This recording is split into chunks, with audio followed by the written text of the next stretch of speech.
Oh, I'm dumb. Okay. Okay. This. Yeah, now it's now recording. Cool. Straight audio.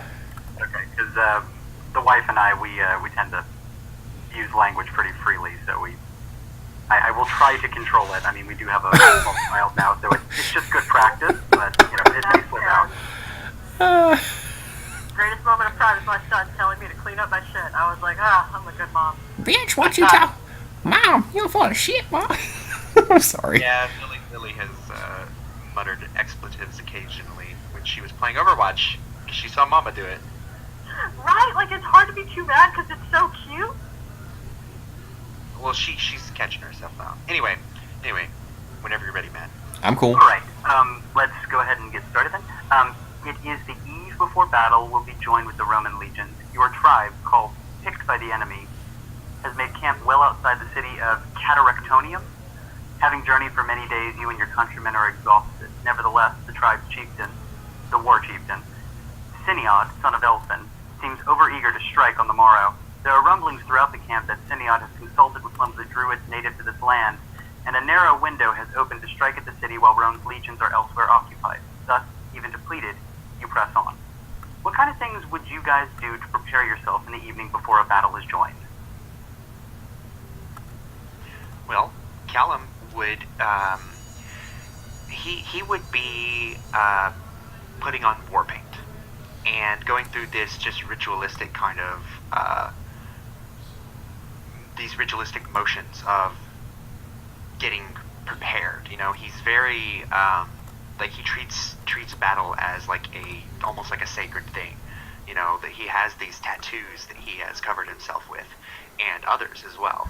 So he would be helping other people, other warriors, don this war paint, and he's like the people of the time. He fights nude. He doesn't wear anything. He goes to battle with just his weapons, and just showing off all this like body art. Tattooing seems to be a motif that's going to be occurring in this chronicle, so just keep an eye on it, I guess. Britta would be fulfilling her role as a druid. So that would include if there are any families or children that are going to be observing, I would be advising them like, hey, these are ways that you can pray and sacrifice to Andraste. Make sure that you have your weapons ready, because if we come running back to you, you're going to have to cut down the Romans. And also going around to some of the new warriors and giving them blessings and protections that I know of and wisdom, and assuring everyone that your souls carry on. They'll be born again after you die honorably. Okay, and Yanish, you're kind of out of place here among these native people. Some of them speak Latin, but many more don't. They're from the far north of Britannia, the Scotland area.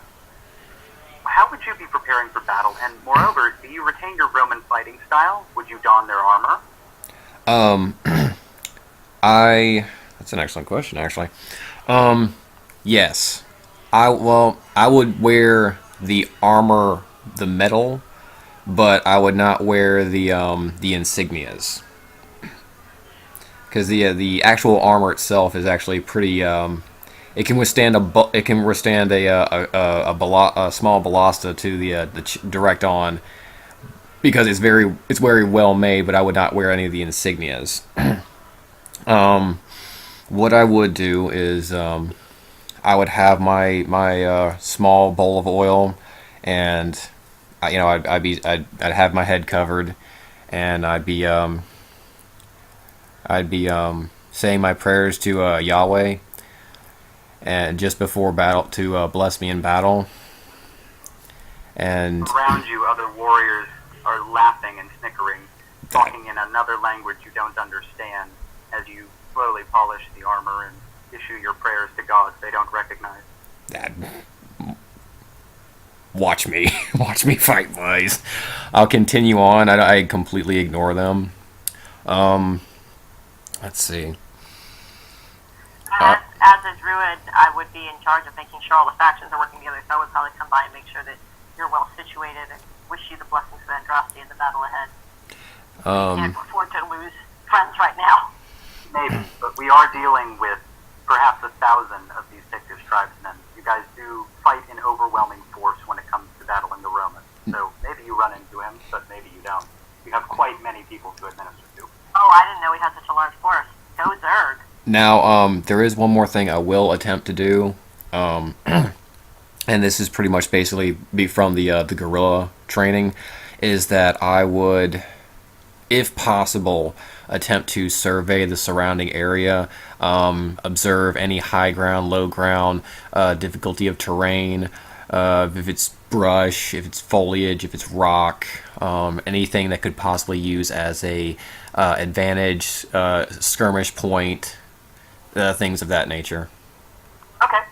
Well, where you have made camp, actually, you are probably let's put it here, maybe a football field's length away from a line of trees, not a line of trees, but rather a thick forest that you had traveled through to cover your advancement here.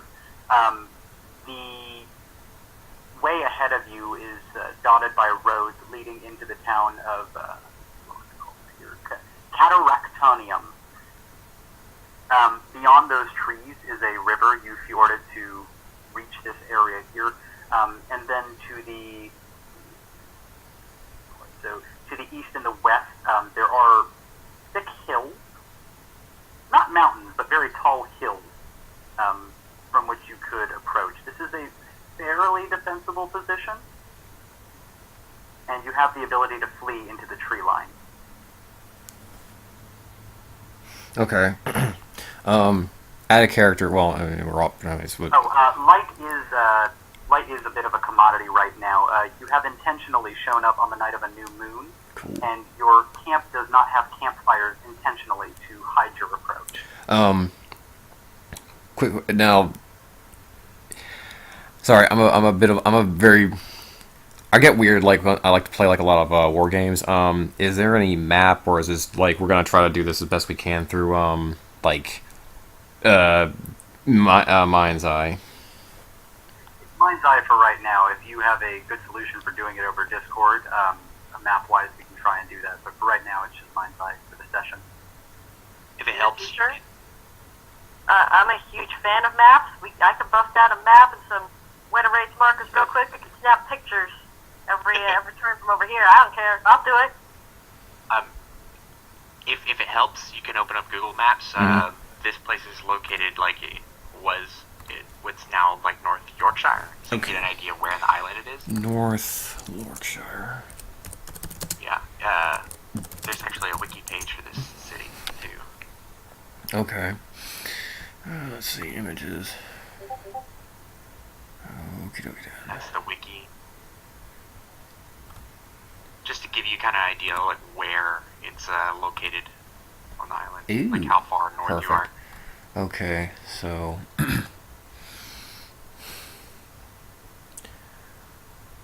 as far as something more zoomed in, I don't know. yeah. Okay. All right. Well, I'll try not to be like overcomplicated with the tactics. For this first session, I wouldn't be concerned about it too much. As we get farther along, I'll see if there's something I can do for the map. I used to enjoy the maps myself. I just need to find a way to get them and publish them, more reliably. I mean, we could look at maybe moving to like Roll20 at some point if that's necessary. But for now, this could work. So, it's night. Are we planning to attack at night? Are we catching them off unawares? No, you'll be waiting until the dawn so that you guys have light, because you don't really want to charge into a town necessarily during darkness. But let me go ahead and give a bit more detail here. Go ahead. Are we connected with the local town at all? Have we helped with get the insurgency up and going there? Are they going to open the gates or anything? Any help we can expect when we get into the gate? Syniad assures you that it has been taken care of, and that yes, you will receive assistance from within. However, let me get through the rest of this here. Though the main Roman forces are occupied, there is a sentry that yet remains to guard the town. So there is probably 100 Roman soldiers, give or take, that are within the town still that you'll need to take down.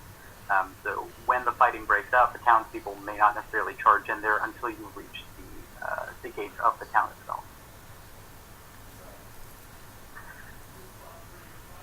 Fear begins to nip at your chest, as it always does before facing down trained Roman soldiers. You strongly suspect your countrymen feel the same anxiety, though none would dare show it. Cowardice is a cardinal sin. Mead is passed throughout the camp to keep the cold away. You dare not light campfires this night. Do you partake? No. I would have some. He wouldn't be like looking to get like really drunk. It's not a good idea. But he'll definitely drink. I would have one sip, and then I would start the traditional oath swearing that would be done on the night before a battle. And I'll say, "I shall murder 2 Romans tomorrow. Who's with me?" and pass it on to the next impressionable young gentleman. Say it a little quietly, though, right? Remember? Yeah, but enough to be heard and, boastful enough. I'm not screaming it from the rooftops, but I do say it enough so I'm not whispering in his ear. I'm saying it so that the next person stands up. Fair enough. Those of you that partake, the blend is sickly sweet but invigorating. It was prepared by the natives of this land to assist you in your fight, your campmates say, though many complain of the sweetness. Roman-loving swine can't handle the bitterness, you hear one say. We'll show them how to make a proper mead when they're again free, says another. Those of you that partake, you feel fortified and strength courses through you. Gain a point of potence and a point of bluff on. Oh.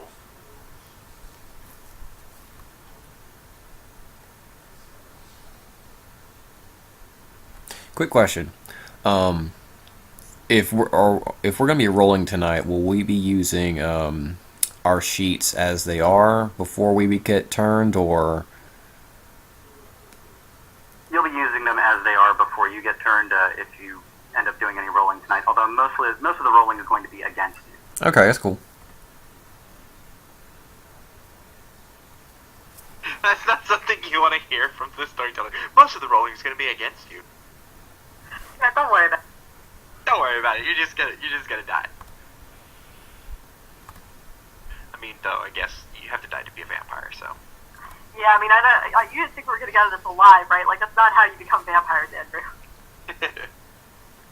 Alright, so we are unknowingly ghouled. The merriment continues throughout the camp until later into the evening. Does anyone wish to do anything before they lay down to sleep? Besides the things that he like I said, the war paint and the preparations and all of that. Besides that, no. I would like to check in with Simeon as one of the druids and make sure, let him know, all right, I've spoken to everyone. Is there anything I need to be doing to get ready for the battle tomorrow? What kind of wounds should we expect? I think I have my health kits ready.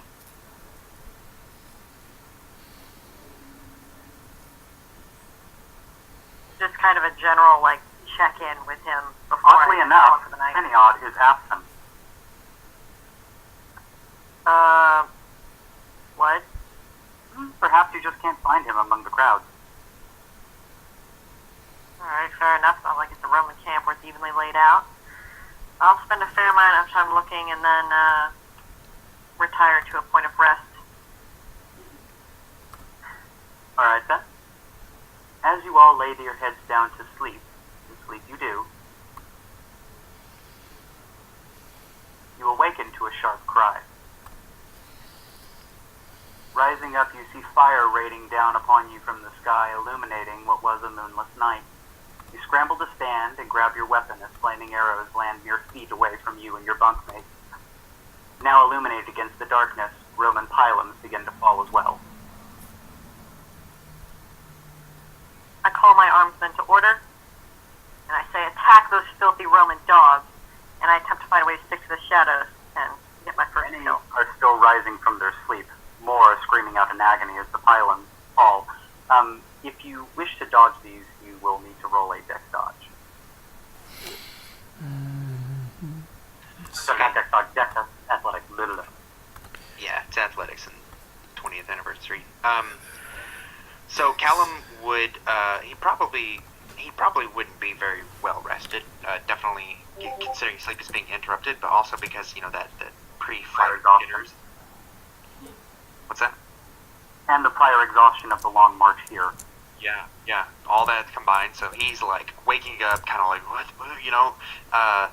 He would have been up late, like, you know, just out of anticipation, and eventually put himself to sleep. You know, just force himself to like just lay down and focus on trying to sleep, so that he could actually be somewhat rested before the battle. And so this is kind of jarring to him. Do you want to factor that into the difficulty for my roll? I mean, we'll go ahead and throw it up at a, let's say there is a large volume of these coming in there, so it would probably be an 8, yeah. So, Marco, do you know how to use the bot there? Yes. Yeah, we got one on my channel. What's the DC? 8. Okay, 8. I will make the attempt to grab my round shield as I attempt to dodge to, you know, kind of like put it over my head. Is that a small shield or a normal shield? Did you see the image I posted? It's a fairly good size. It's about, I'd say, about 4 feet in diameter. It's not like a Spartan shield, but it's kind of like a little bit smaller than that. I just mean for classification purposes, it's considered either a small shield or a normal shield. Oh, it would. It would be a normal shield. I'm sorry, like, you know, in the SCA we get really specific. Like, there's the teardrop shield, there's the cavalry, there's the kite shield, the center grip. I'm sorry. Man, it's a storytelling system, man. It's all like fake stuff. So for you having your shield, if you are able to grab it, it will increase the difficulty to hit you. So we'll go ahead and say your difficulty is going to be a 7 instead. Okay, so I roll my Dex and Athletics, and it's DC 7. Cool. Yeah.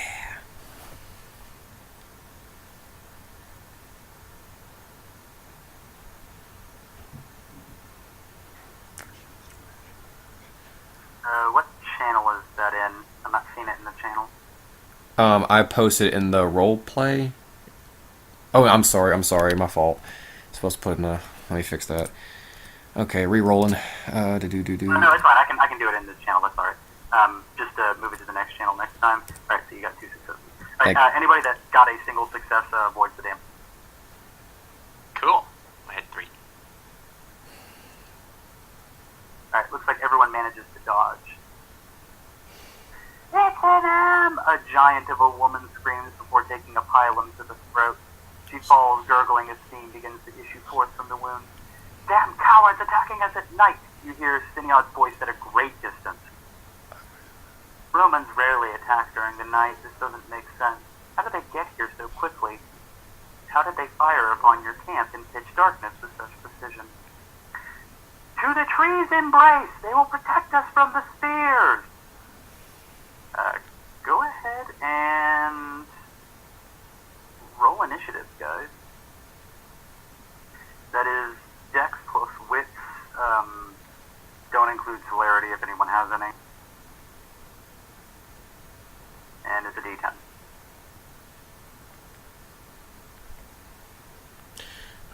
Okay. Let's see, so... I have a 13. Holly, what is that?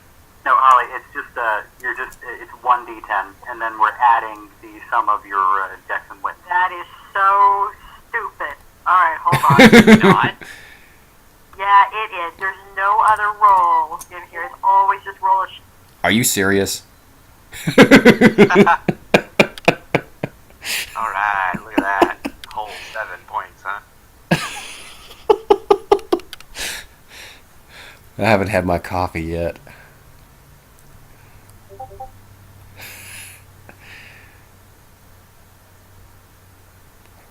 All right, Callum, you are first to act, although many others have already begun fleeing at the first sign of danger.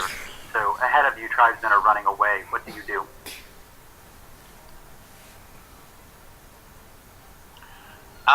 So Callum is quickly coming to his senses and realizing what's happening, and we're not being like attacked directly yet. We haven't had any like soldiers come in. We're just being like assaulted from a distance, right? Correct. Yeah. So he's going to try and take cover further into the tree line because the best way is to make sure there's things between you and the flying projectiles. So he's going to try and do that. Okay. The tree line is about 100 yards away from your position. And Okay. let me see how quickly you move at a dead run. I know it's pretty quickly if you're moving at a run.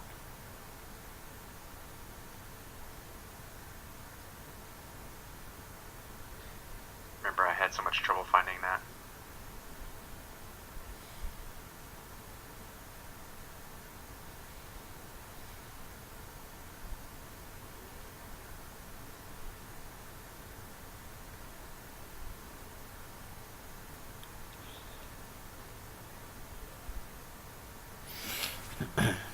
Character moves at 20 plus 3 times your dexterity yards per turn. 20 plus 3. 20 plus 3 times dex.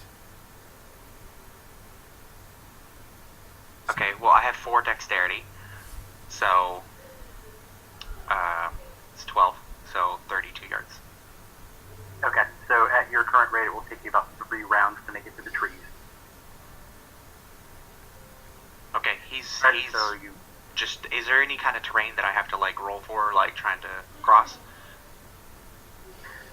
note the terrain here is pretty stable grass. You should be able to make it to the trees. We'll have difficult terrain once we get into the tree line, obviously. Okay.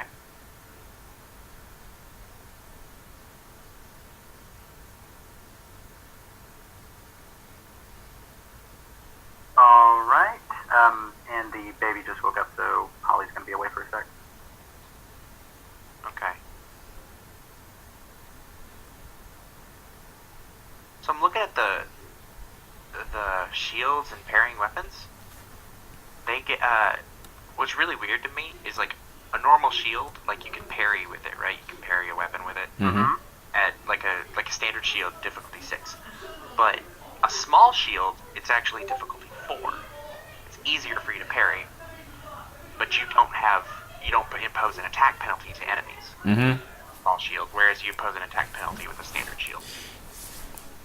That actually that makes a lot of sense. Being an actual, because that's how it would be used. A smaller shield would be a lot more balanced and more weight to where it actually could deflect a weapon better than a larger shield, which is used to absorb a blow. That makes a lot of sense. Smaller shields are generally held farther out from the body as well to cover more angles of attack. Mm-hmm. Okay then. Well, then that makes sense why the dagger is similar, where it has a difficulty 5 parry with no penalty to attacking you. All right, another round of Pylam's Fall for anyone that hasn't been able to move yet. So Yanish and Britta will both need to roll again.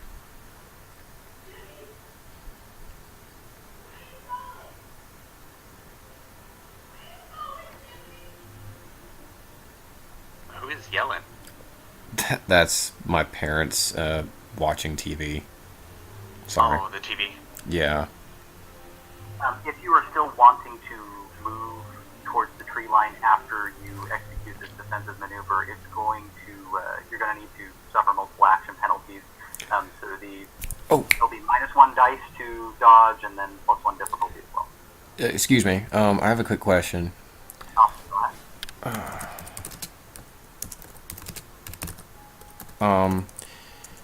This I know it's going to be difficult because of a possible language barrier, and these guys may not know what I'm talking about.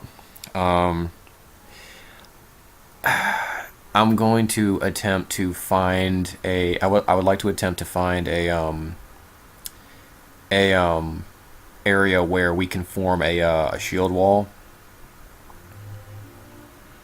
That'll be difficult because they generally don't use shields. Really? Huh. Okay. Yeah, they were more known for their like hit and run tactics. Oh yeah. Why? Yeah. That's why they weren't. Anytime they faced the Romans in like an open combat, they lost almost every time.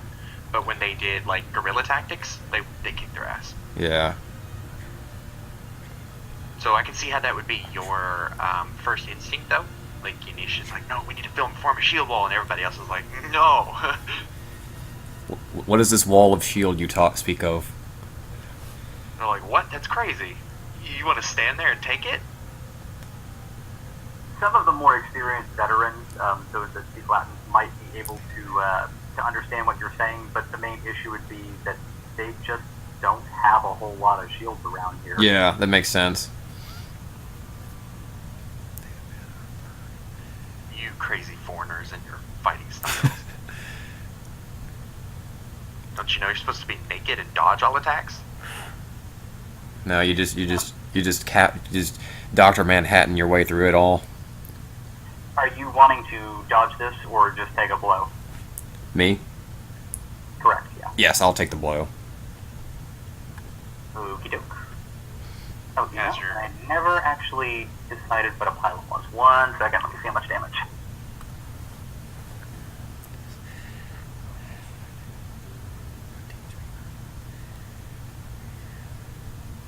For visual sake, can you explain to me what this is? Like so I can picture it in my mind. It's a hooked throwing spear, essentially. Oh god, those are nasty. Yeah, they would throw them and they're flexible. They're hooked on one end and they're designed to break after they impact the ground so they can't be thrown back. They're also barbed on the end so that after you're impaled, it can't be removed easily. It's like oh god, it's total dick move. Okay. If you need, page 349 has like a weapons chart. You can pick one of those as like an example. Alright, so I dodged the shit out of these pylons. I'm going to go with a javelin, although not as good. Oh! Lower damage than a javelin. Wait. Storyteller. I have a quick question. Sorry. Go ahead. This is a stupid thing. Can I try to catch it?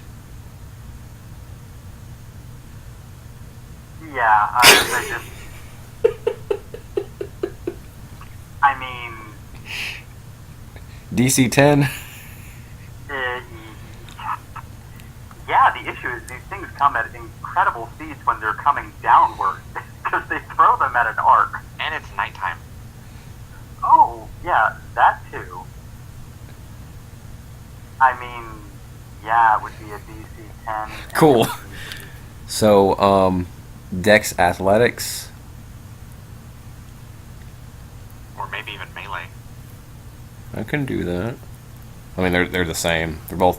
I got 3 dots in both. I'd say let's go with a Dex melee, and you're gonna need a lot of successes, otherwise you're gonna mangle your hand. All right. Can I burn a will? He's gonna die anyway. Can I burn a will? Not on this one, no. That's okay. Fair enough. I know it's like crazy stuff. All right. Nope.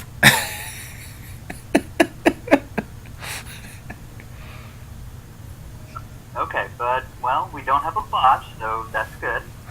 You try to catch it, but you fail miserably and end up taking it directly into your arm. Maybe. It's okay. I'm a gladiator. You just get stabbed by this horrible hook thing. What class of armor are you wearing? Well, it's the Roman. It's the Romans. It's the Mascalata. I'm not really sure what type of classification that fits under. It's kind of like a breastplate. It's kind of like it's like a breastplate that looks like muscles and such. Yeah.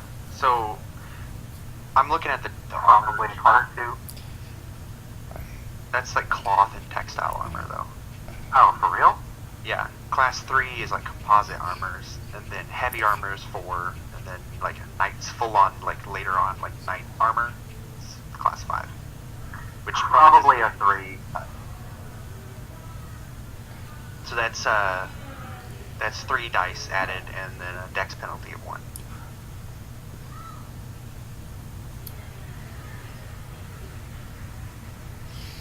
So it's some extra soap dice for you. Cool. Let's see. Now, let's see. Holy crap, 20. Oh. No, 3.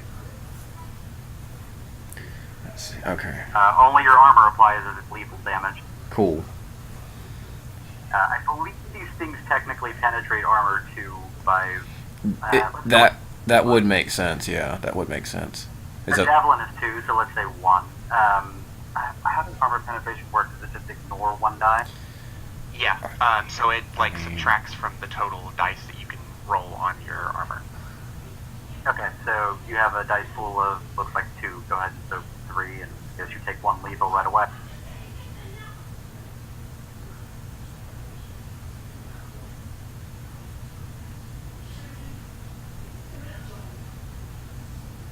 Marco, Sir? you have to roll your soap. I'm sorry. Let's see. Alright. So that's the 3. But he has armor piercing 1, so it takes off 1. Okay, so it's 2d10? Yeah. Okay, 2d10. 2d10. Let's see. And 2d10. They got a 9 and a 10. Oh, wow. Alright, absorb. Alright, your armor managed to blunt part of the bullet. As the pylon penetrates your armor, you now have a long pole sticking out of you from your armor, which is hooked into your flesh. This is going to impair your ability to run, get into melee, kind of anything. So he took some you'll- damage from it? Yes, he took 1 point of damage, and the pylon is still impaled in you. You'll probably need to either snap this thing off, or... I don't know. Yeah, I'll just like slam it down and break the shaft. If you got a sword, you might be able to like hack it off. Oh, cool. Well, I figured if the shaft is pretty much designed to break anyway, can I hit it at the weak point and just kind of like smash it? Oh, yeah, but hang on, we gotta get to your turn. Okay, I'm sorry. Alright, looks like Britta was able to dodge it. Are we doing 10s as 2 successes, or is exploding? And it's 2. Tight. Yeah, remember that, Marco, for your rolls. 10s count as 2 successes. Okay, cool. And specializations give us an extra die, is that correct? That's not the standard rule, but that's the house rule I did for my game, and if Matt's carrying that over, cool. What is the standard rule? Standard rule is 10s count as 2 successes when you have a specialty. Oh, but wait, I was reading the book earlier today and it said all 10s count as 2, not just the specialization. You sure? Maybe specializations should count as 3. No, we're not doing that. We'll just do the +1 die. It makes it easier. Yeah, it's a house rule that I come up with. I just like so. When you have a specialty that applies, ask them, and you get an extra dice. And then all 10s count as 2 successes. Alright, so it looks like Britta is next to act. What do? You just successfully dodged a Roman pylon. I use my charisma and leadership to call out and rally troops to get to the tree line where we can stage our fight. Okay, go ahead and roll a charisma leadership then. You were at -1 die for dodging. What are you saying to them to get them to rally to you? Oh, your action actually goes at the end because you're doing multiple actions, where Ganesh just decided to eat it.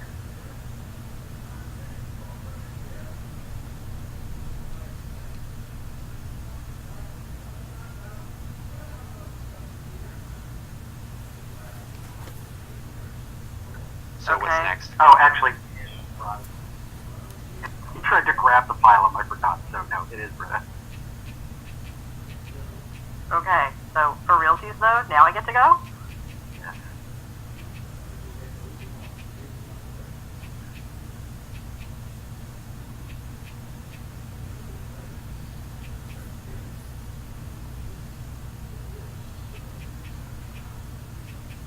Hello.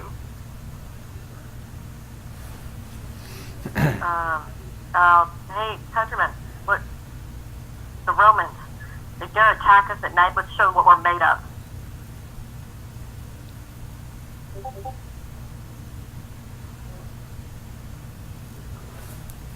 Okay, you are able to rouse a number of the troops to. You're trying to get them to run to the forest? Is that what you were saying? Or.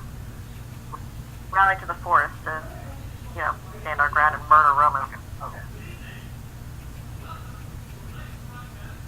Oh, what language are you doing this in? Brythonic, if that's what most of them speak. Otherwise, I can use Gaelic. Brythonic is fine.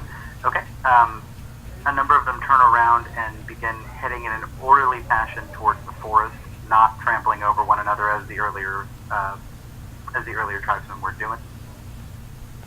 As orderly as you can be in such a situation. Exactly, yeah. The field is starting to become littered with pylons, so it will get more difficult to run the longer you stay behind, brave though you are. Okay, Inish, go ahead. All right. All right. So they're making a tactical retreat. I've got this thing stuck in my somewhere. I'm gonna take the. All right. I know this is gonna. Let's see.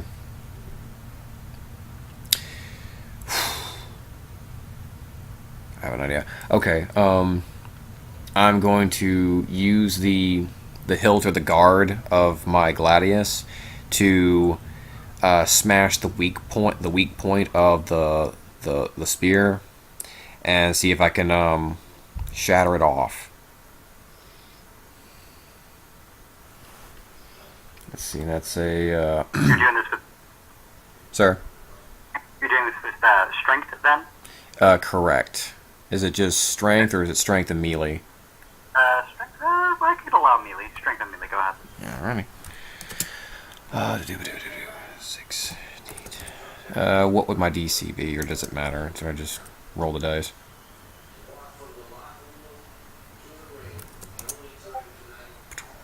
I got me a 10. I got an 8, 10, 3, Okay, 8. Cool. You were able to snap off the end of the pylon. Sorry, I'm doing it on a phone client, and sometimes the push to talk to slips off. Oh, yeah, I get you. So you are able to break the pylon. Mm-hmm. All right. Initiatives again. Reroll initiative? Mm-hmm. Alrighty, yes.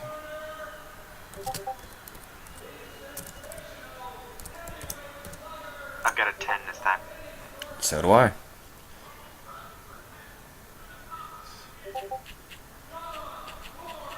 What is the wit dex between the two of you guys? 3 for both. I have 4 decks and 2 hits.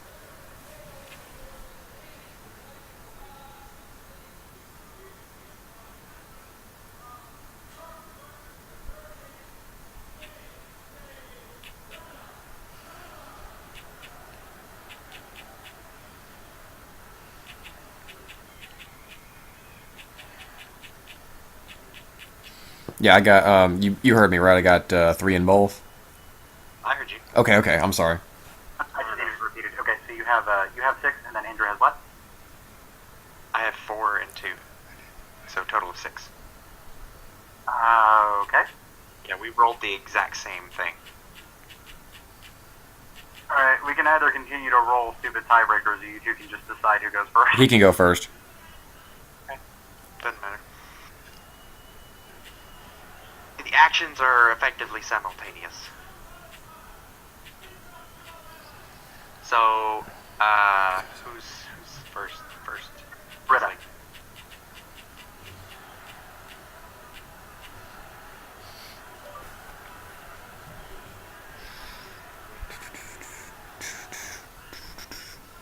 Molly. Hold on 1 second. I'm asking thinking the mechanics are a lot different than the last game. So, like, we lost our free dodge that I was used to, and I'm trying to understand how many actions we get in a round now. So, Matt's trying to explain the rules to me. I'm trying to explain multiple actions, and that's just a joy. Ken, do you want some help? I mean, sure, if you can provide a good explanation. So, alright. Normally there's one action in a round, right, that you get. Some things that don't cost actions at all, you know, they're just reflexive. Like a certain amount of movement, low, like your normal movement speed isn't an action, but full out run is. If you want to take more than one action in a round, you have to declare it. Like, you cannot just, like, suddenly, as other things are happening, change and do multiple actions. You have to say ahead of time. And when you do that, the first action has +1 difficulty, -1 dice. And every action after that adds another +1, -1. That's cool. But what happened to, like, it used to be there were turns and rounds. So you literally got more actions in a turn if you got higher initiative. I mean, how is celerity going to whenever work? you have, okay, well, celerity works in with the multiple action rules, as is. It ignores the difficulty increase equal to your celerity rating. So we're going to have to roll initiative before every time we take actions? Like, everyone's only going to get one action for every initiative roll? Yes, unless you specify during that when he's like, hey, what are you doing? You're like, I'm going to take multiple actions, and this is what I'm going to do. You have to say it when he asks you what you want to do. So if you're trying to take multiple actions now, then you technically... No, it just seems like a waste of time, because before we would do initiative, and then everyone would get to go through that cycle a few times. But here, it's like, for D&D, except you're having to roll initiative for every single round, which is just such a time waster. Oh, But, you're complaining about the rolling every round for initiative. It can be. I was just surprised, because a lot changed suddenly in the rules, so I was just trying to understand. Yeah. So, sorry, I didn't mean to interrupt. Yeah, some folks usually just do like a simple like roll one time to make it easier, and some folks kind of do like a, by the technically the book does say you roll every round or re-roll every round. The main issue with not re-rolling every round is that it sets everyone to sort of in a fixed value Yeah. that doesn't change. Yeah. We can do that for simplicity's sake. I wanted to allow it the flexibility right now to have changing circumstances. Like, maybe you do get to go first, even if you are the slowest member in the party, occasionally. If everyone is fine with doing a fixed initiative score and just knowing that your order is your order, then I'm fine with that too. It doesn't really matter to me. I'm down. I'm okay with both. I went with the fixed score in our other game because it's just made it easier for me. I'm okay with either. I was just surprised, because, again, like, the rules changed, and I didn't know, so I was just trying to understand. To kind of expand on the multiple action rules, there's a couple more points you have to know. I mean, it's already, like, way over my head. I'm just going to ask again whenever I want to do multiple actions. Just so you know. It's not going to be the only time you tell me this. If the difficulty increase raises it up to where it would make it 10 or higher, you cannot do that many extra actions. And if it brings your dice pool down to 0, you cannot do that extra action.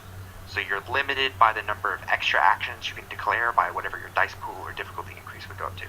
So if you're How looking would at I know what my dice pool is? Like, if I'm doing two different actions and they're very different, for example, if I want to do a speech or something, that's my charisma and leadership. But if I also want to cleave somebody, that's my strength and melee. Those are two completely different dice pools. Dex melee. Yes. But so the first one, whichever one goes first, has +1 difficulty, -1 dice. And then the second one has +2 difficulty, -2 dice.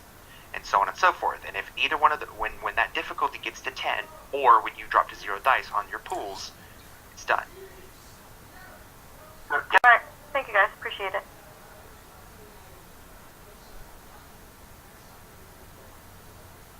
Alright, so it looks like I'm going first with 14. Correct.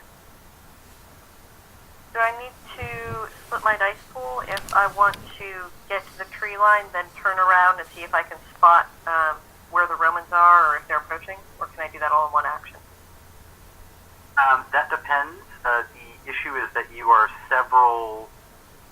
about a football field away from the tree line, so even at a flat-out run, it would take you multiple rounds to get there.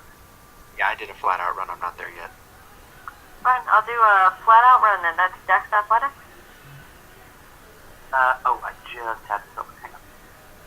It is your Dex plus your Athletics times 3, I think, and then it's 20 plus that. The amount of distance you can move, it doesn't factor your athletics in. You only roll Dex Athletics or Strength Athletics or Stamina Athletics if, like, circumstances need you to succeed. But the distance you can cover is set by your dexterity, and you said it was 20 plus it's your dexterity plus times 3 plus 20. That's what it was.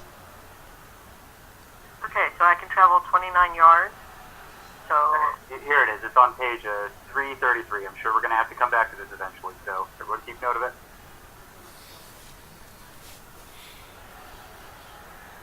Yeah, it's 20 plus 3 times your dexterity, so 29. So I attempt to travel 29 yards towards the tree line. If I can, is it times 4 for running like in D&D, or is it just 29 whether you're moseying or running? No, it's 29 if you're running. If you're not running, it's 7 yards per, or your yards per turn period. If you're jogging, it's 12 plus your dex. So that is your full speed is 29. Okay, well then, like all good games, I will of course run my character at full speed at all times. Let's go 29 yards towards the tree line. Okay, you are going to need to move through a field of pylons and dead bodies, so I will need a Dex Athletics from you. DC 6. Are you doing the multiple action thing, Holly? No, because you said I wouldn't be able to turn around and see the Romans until the tree line's further away than I anticipated, so no, I'll run full speed this time, and then next time I'll float my dice pool if I need to.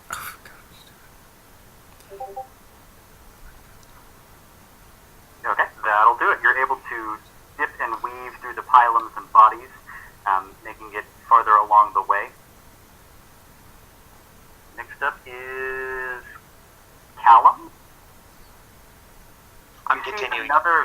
You see another volley of pylons coming down towards you guys. You are both able to move as you see them in the air right now.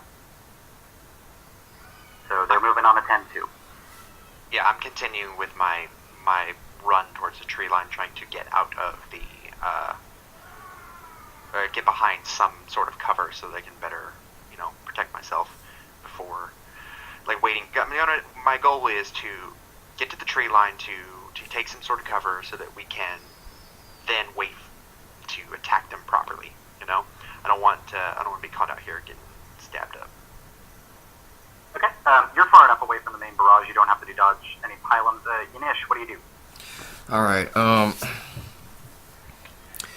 So let's see. Taking a point of damage. Am I able to tell if the entire group is fallen back, or is there a few people standing, or at least trying to hold their ground? The ones that were trying to hold their ground have already been cut down. Ish. In addition, the orders were given for a tactical retreat. Okay, I'm gonna follow. Assuming I can. Well, I don't need to understand the language to know what's going on, so I'm gonna do what everyone else is doing. But as I pull back, I'm gonna have use my shield and hold it up in a defensive position, and basically, so as the spears are coming down, it'll kind of I'll be able to block it with the shield. So you say you're going to hold your position? No. I'm following the tactical retreat, but as I fall back, I am using the shield to block any spears that may hit me. Okay. Would you like me to roll for that? No pylons will strike you this round. Cool. Okay, so as far as initiative goes, do we want to just continue in the order that we've rolled already? Do we want to do one roll at the start of combat? Do we want to do a fixed initiative score, just period? I'm cool with a fixed one, or whatever. I don't know, I do like the randomness. I feel like it does add more of a chance to kind of turn combat against stronger opponents.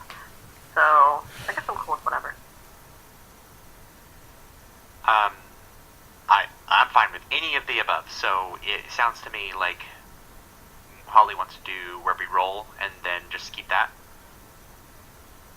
Unless someone feels strongly about it, it's just I wasn't used to it, and then the more I'm thinking about it, the more I'm thinking like, oh, that could be really useful to kind of add a level of unpredictability and a chance to fight back in unexpected ways.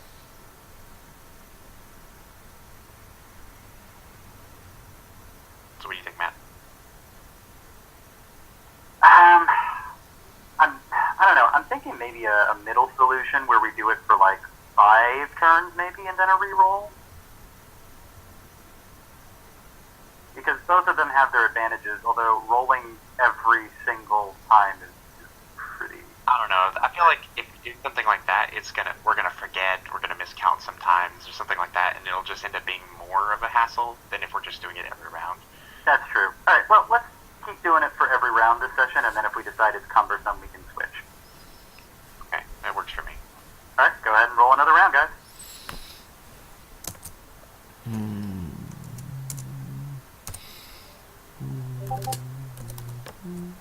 Alright, 16.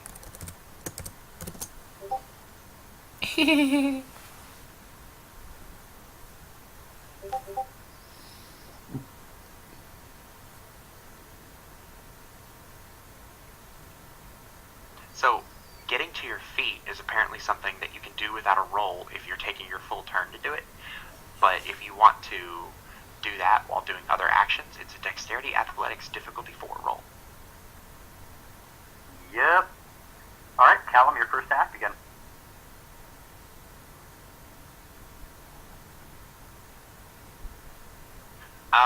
So you said 3 rounds of just hauling ass and I'm there, right? I make it to cover. You're not quite at cover because it's a football field and you move at 32, but you are within, Close. You're very close to it, yes. Okay. So because it's going to be, once following up after this, I'm going to be slowing down because I don't want to be just sprinting, trying to sprint through the forest because then, it's dark and you'll fall and all that stuff. So, but I'll still be moving with haste. But, yeah, just flat out run because survival is the first thing on his mind. Okay. Next up, Britta. How much further am I from the tree line? I've got you at 1 increment of 29, so you've got probably another 2, it'll be 3 rounds, I guess. I suppose I can spend willpower to do a super jump, huh? I mean, perhaps when you've changed. Get some potence and then just start using that for massive leaps. Right? Alright, so I run that way again. I do have a point of potence. Can I use that to do this? That sweet mead? I don't know that you've got the score to do any kind of leap that would actually help you at this point. I think that's when you've got lots and lots of potence, but I can look it up. I'm jumping. I don't want to slow down the game. I'll just do a Dex Athletics. So a jump is strength or strength plus athletics for a running jump, and it's just a roll, and the more successes you get, the further you go. But the question is whether it would actually be faster than just running. It launches you 1 yard or meter horizontally. Let's see. Each success on a jump roll. So, no, running is going to be far better until you're talking ridiculous levels of potence. Well, okay then. Do I need to roll Dex and Athletics again, or am I free of the pylon? You need another round.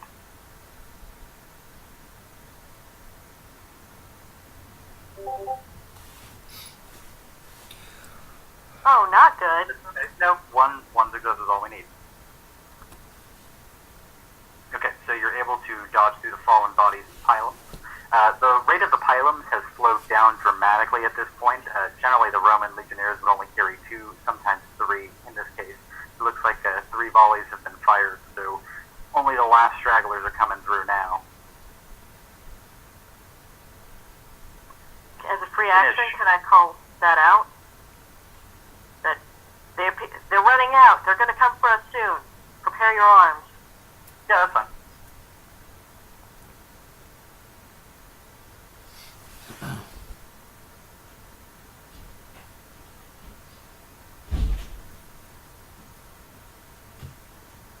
Inish, he called you. Okay. All right. I'm continuing to use the action I had before. I don't know if I'm surrounded by the in that field that she was moving through, but I'm continuing my action of falling back and using my shield to up in a defensive position, just in case there's another. You are farthest behind so far, so you are in position to see them. Cool. You hear them before you see them, marching silently in lockstep in a formation you're pretty familiar with. Mm-hmm. Okay. You see them marching in perfect formation, silent with the clinking of mail and the thuds of interlocked shields moving in tandem with one another. Your blood runs a little cold. These aren't the fattened centurion turned watchmen you were expecting. As they stride lockstep through the abandoned campground, the glinting flames and burning embers allow you to glimpse the standard bearing the bronze icon of a blazing sun with the characters IX in relief within. The 9th Legion, Roman regulars, blooded and battle-hardened. Oh. Go ahead and you roll an int politics or anything that's applicable to Roman military knowledge or political system. Well, I don't have any. Do not have a dot in politics. Let's see.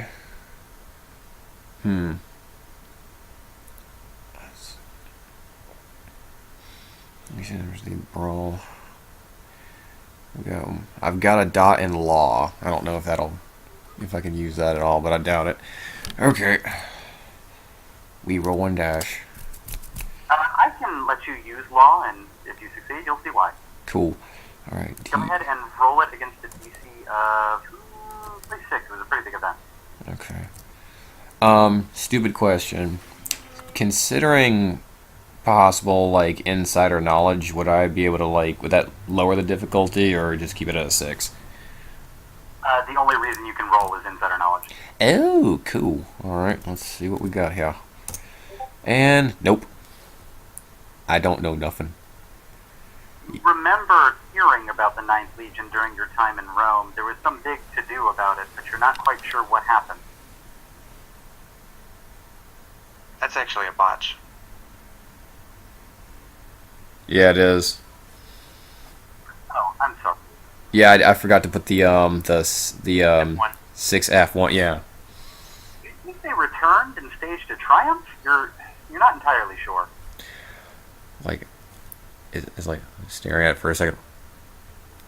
Oh, I forget. I'm just sitting, just backing up, going like, do I know those guys? Did I go to his bar mitzvah? No, I didn't. Did I go to his bar mitzvah? Oh my god. Oh, you know, they keep using all these letters and numbers. It's hard to keep up. I don't know, man. Just use your names. All right, you guys are clear of the pylon volleys at this point, so we can go ahead and just have you guys, so presuming you're all just going to move to the tree line at this point, right?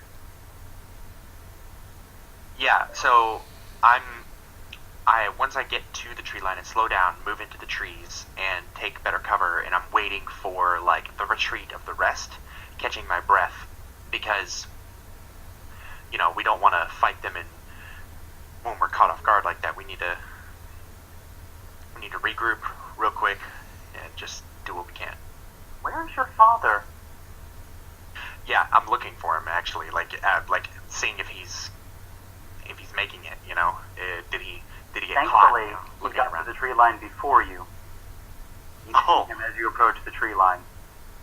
He Wow. waves to you enthusiastically. Okay, that's really surprising. So at first Callum will be kind of shocked, and then you know, kind of grin and run up to him and be like, "How'd you beat me here, old man?"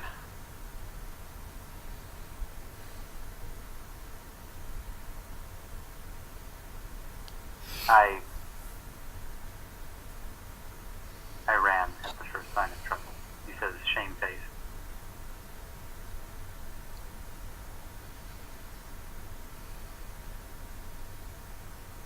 There's no mirth in his voice.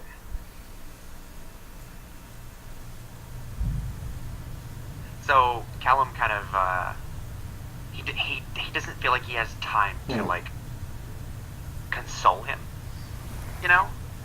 He like maybe at a later date he can talk to his dad, you know, like look, no, it's not shameful, all that kind of stuff. But this is not the time for heart to heart, you know. So he'll just kind of like slap him on the shoulder and say, "It's okay. For now, we need to fight. Gather your courage." For the rest of you, by the time you reach the tree line, the safety of the trees, most of your kin are already dead, impaled by thrown pylons or needled with arrows. Those who do survive are largely unfamiliar to you, with the exception of your father. Others of your tribe by birthright, but far removed from the family you trod over to reach safety. You all catch your first glimpses of each other among the survivors. And Yanish plodding dumb. With his wounded arm, like the thing sticking out of it, like shaft. Good thing, too, because otherwise it's just a guy in Roman armor charging towards people who may not have seen him.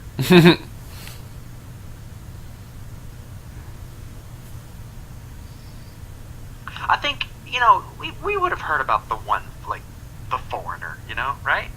We would have known there's, like, at least one. Like, being the guy who's, like, didn't you take a, like, outsider or something?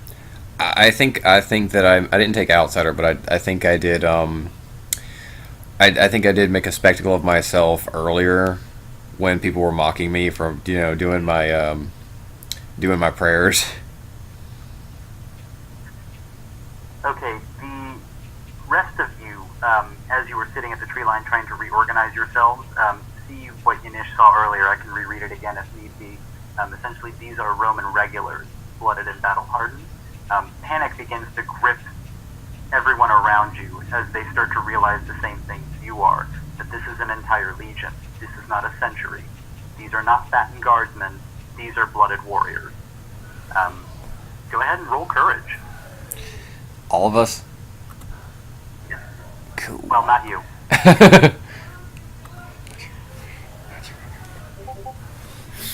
What's the difficulty? I'm spending a willpower.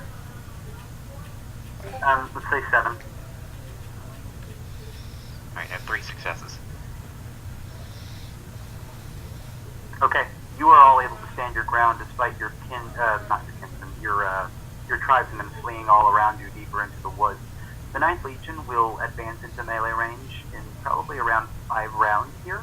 The trees are to your back, although you hear screams coming from deeper within. What do you all do? I have successes. Does that grant me any extra information? No extra information. I mean, I suppose you could charge headlong into the melee with them if you wanted to, but... You're exceptionally courageous. I'm just making sure, man. You got to leverage every opportunity you got. So, what's this about me hearing screaming further in the forest? I think I just told you. I think We're we're pretty on one side and Romans on the other, right? we're pretty much being flanked on all sides. Yeah, so Callum will say to his father, "This may be our final battle together. Let's fight with true ferocity." And he is ready to just go charging in because it looks like no matter what he does, he's gonna die. So and with that courage roll, I think he's feeling pretty like, all right, I'm gonna go down fighting. Britta will do a leadership charisma roll to remind everyone, our souls are all that lives on.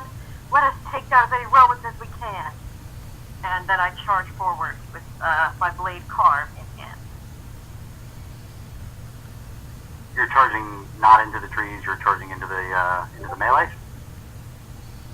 I'm gonna die one way or the other. I'm gonna die killing a whole bunch of Romans. Yeah, but charging into like them, make them charge us. Okay, well, yeah, but I got the impression they were right there getting close to the edge of the tree. No, they are 5 rounds away, marching pretty slowly towards you guys, so. Oh, well, then in that case, I'm starting to get people together so that we can start butchering them when they start coming through the tree line. Yeah, they're in their turtle formation now, but tactically speaking, if you retreat into the tree line, they won't be able to maintain that formation, but in smaller groups. They would have to break up the legion. Yeah, which is exactly what we want. Yeah, that's exactly what I thought was already starting to happen. Yeah, no, once they're split up, we're just going to destroy them.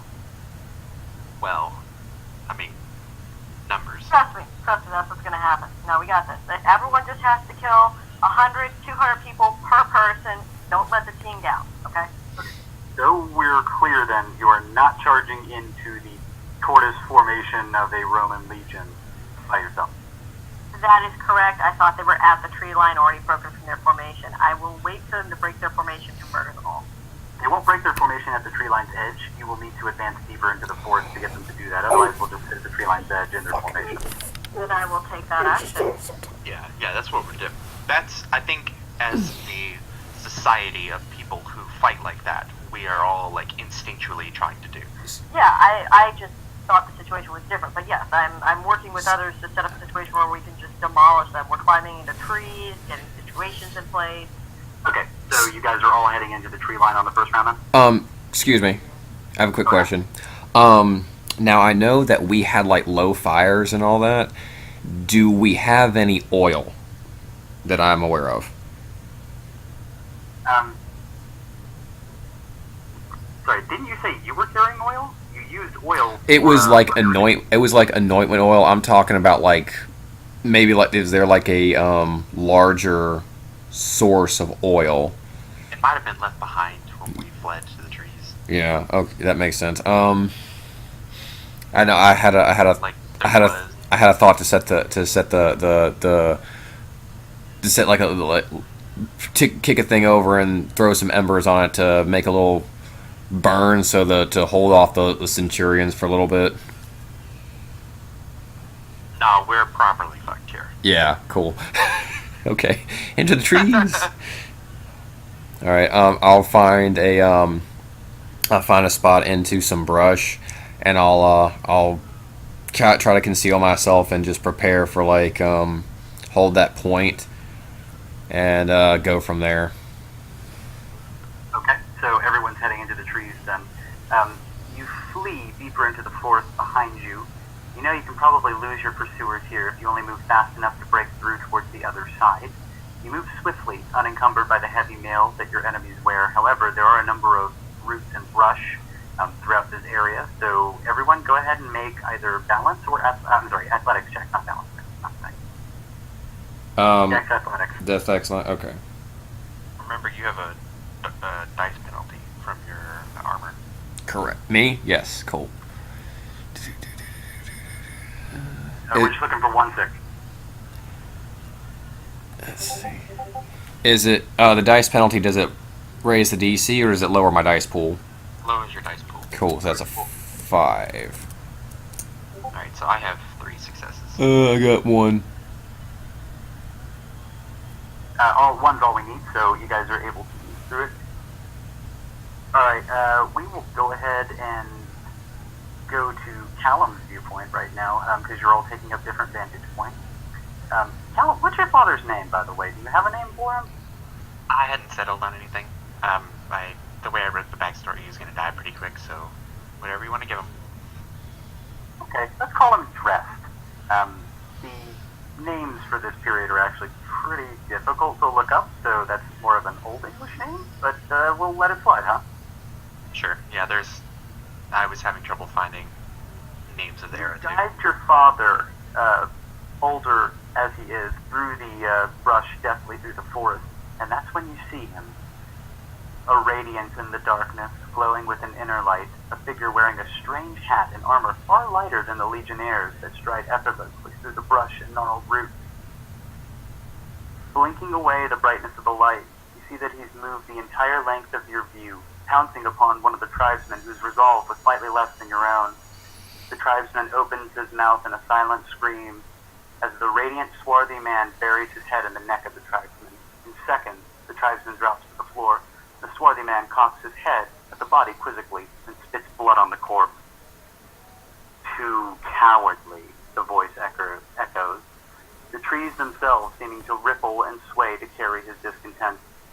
He fixes his eyes on your father, grinning openly with the fangs of a viper. Die, he demands, and oddly enough, your father complies. He drops. What the fuck? Let me post a picture of this man. I'm gonna have to edit that one out. What? F-bomb. Radio edit.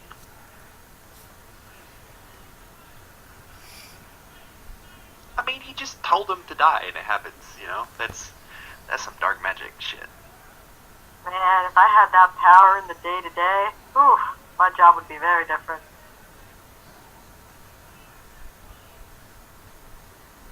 Nobody would come to you for anything. Hey, man, I don't know what that. They could come to me with all sorts of problems. Just, not the hypocritical ones.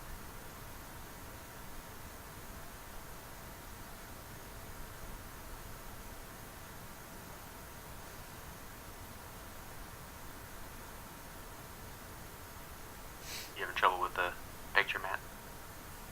Yeah, one sec. Okay. So Mobile Callum. client's not posting it, so hang on, let me do all those. Okay, so Callum, just a little bit of description when this is happening. His father, falling over dead. I imagine it's one of those, he has the death throes as he falls over. And Seems like a heart was attack. this in a language that Callum understood? He understood the die. One of the local dialects. What language do you speak? You speak lingua franca? I have the lingua franca and I have. Okay, so it was Latin. So I have. You would understand the some word die in Latin. Yeah, general communication. He's from really far in the north, so his own native language. I don't know what they actually spoke way up there, but it's what eventually becomes the Scottish Gaelic. So, but he has that look of horror. His dad just straight up dies in front of him. So he's there's that mixed kind of reaction of horror, anger, and sadness all at once. And it's in the wrong channel. Great. Oh, I know who that is.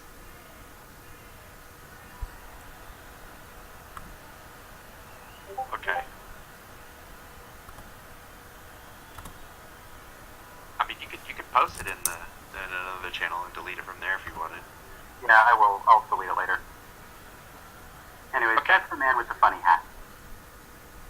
He then turns his gaze to you. What do you do?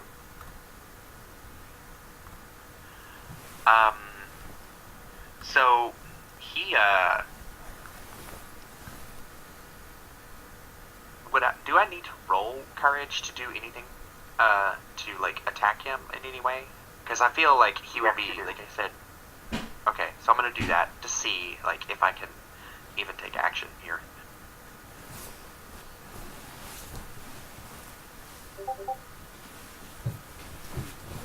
All right, so what's the difficulty? Hang on, let me look. Probably the max. Well, I have a 10 and a 1, so if 10s are counting as 2 successes. That's at least 1 success. Excuse me. Yeah, it's maxed out at 9. Go ahead. I've just in case I forgot. Does the 10 cancel the 1?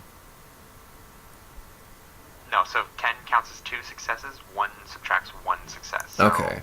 a 10 and a 1, you have 1. Okay.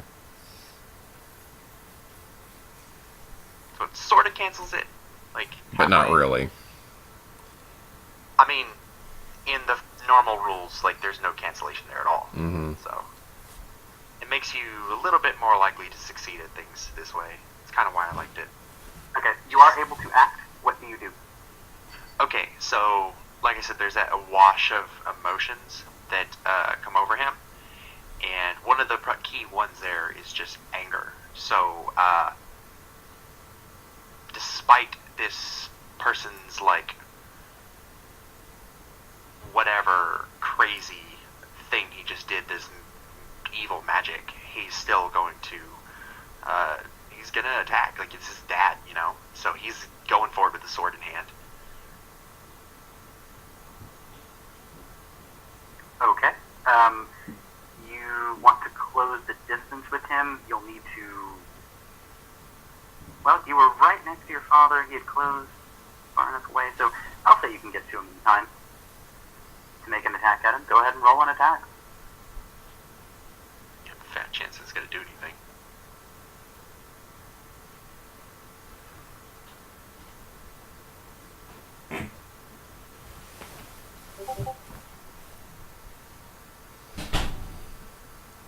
So 3 successes on the attack roll. So, huh? I'm looking at stats, hang on. Attack him with a dagger? Oh, but no, not a dagger. I would have had a sword. I would have snatched that up before running. Okay, a sword. Go ahead and roll your damage. I guess this would count as like the broadsword, right? 'Cause they didn't have like the big ass giant swords yet. That was like They didn't later. have giant two-handed swords, but Celtic swords were considered long swords. They are larger than a gladius per se. So if long swords listed, otherwise it would be a broadsword. Yeah. Yeah, they just have broadswords and like great swords. That's what they have listed. So it'd be a broadsword. Yeah.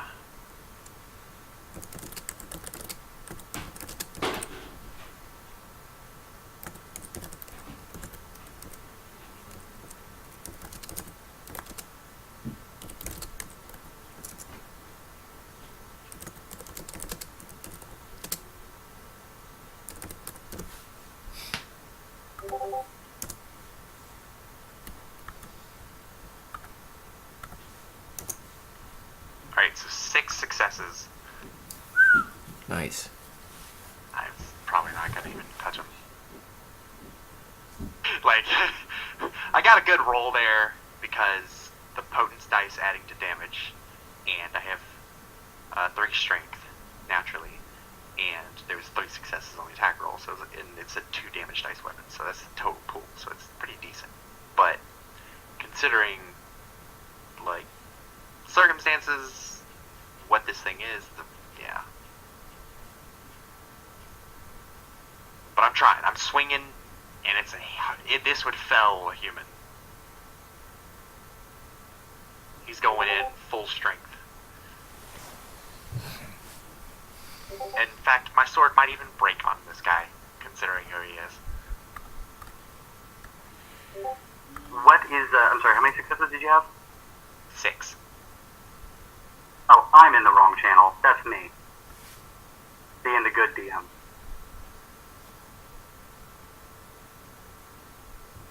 Also, that's a lot of dice for soap, yo. That's like a lot of dice. Yeah. Okay, and you had how many successes, Andrew? 6.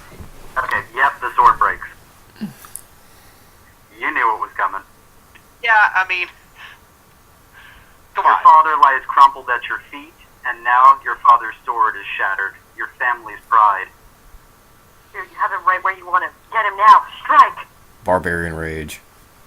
He looks at you, catches your eye, and says, "You're brave, but you too shall die."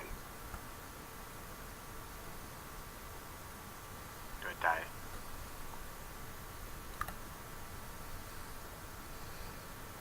And then I quickly have to flip back to that page. Hang on.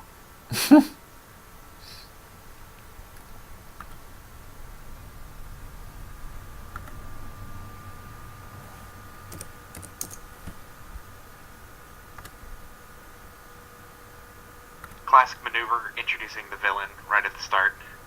and then giving us a taste of his power, and then we have to build Yep. up to it. What's your current willpower? Would I be at max willpower? If you haven't spent any, yes. Alright, 7.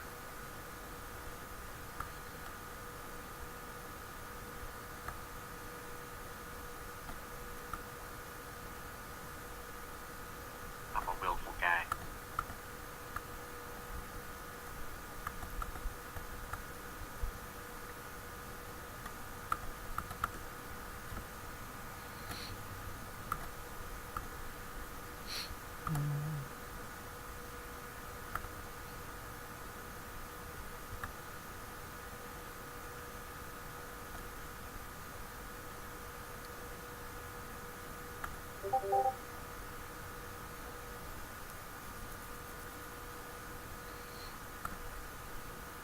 Your heart, What?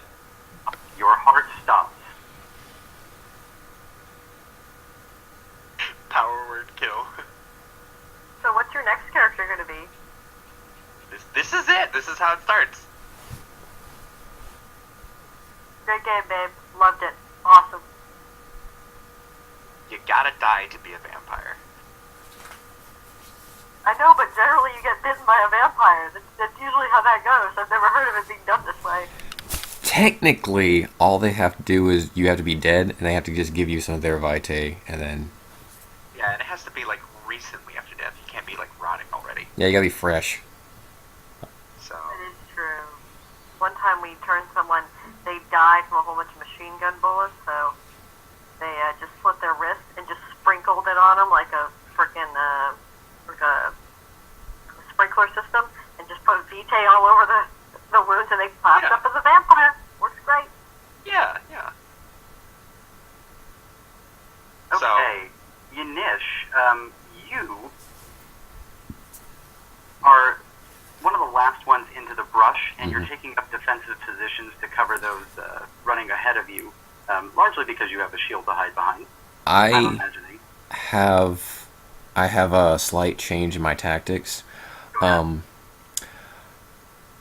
am going to hide in the brush, and my plan is to wait for once the Centurions approach. I want to allow them to pass by it just a little bit, and then see if I can come from behind and kind of like throw them off because I'm wearing similar armor, but I want to see if I can throw them off a little bit by making a few sneak attacks. As they get closer and closer to you, you see them starting to pass you by as they enter into the brush. They're not... Something is wrong with these soldiers. You've been around Legionnaires, and yes, they're disciplined, but these ones are barely even blinking. And they're not communicating with one another. They're just acting as one.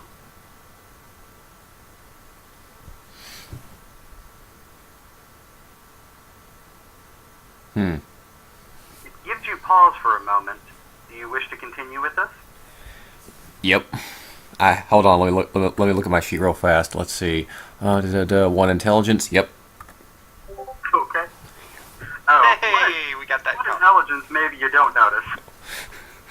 Well, he's got perception. Yeah, I've got 4%. I've got 4 perception and 2 wits. Okay, sure. You do notice that they're acting very oddly and not communicating as a normal legion would. They're not even issuing orders to one another. They're just moving as one, and as they hit the tree line, they start breaking out into orderly lines, going sort of Like in orderly ants. rows through the trees. Yeah, like ants, basically. You allow a number of them to slip by you. They don't even really seem to be looking for you.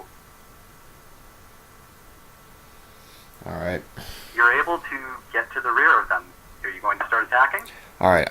What I would like to do is, I'm going to make a called shot with my gladius to go up into the neck of one of the soldiers, and then I kind of want to like see if I can make an attempt to kind of blend in a little bit. So, kind of one of them falls and they're like, what? And like, I don't know what happened. He just fell over.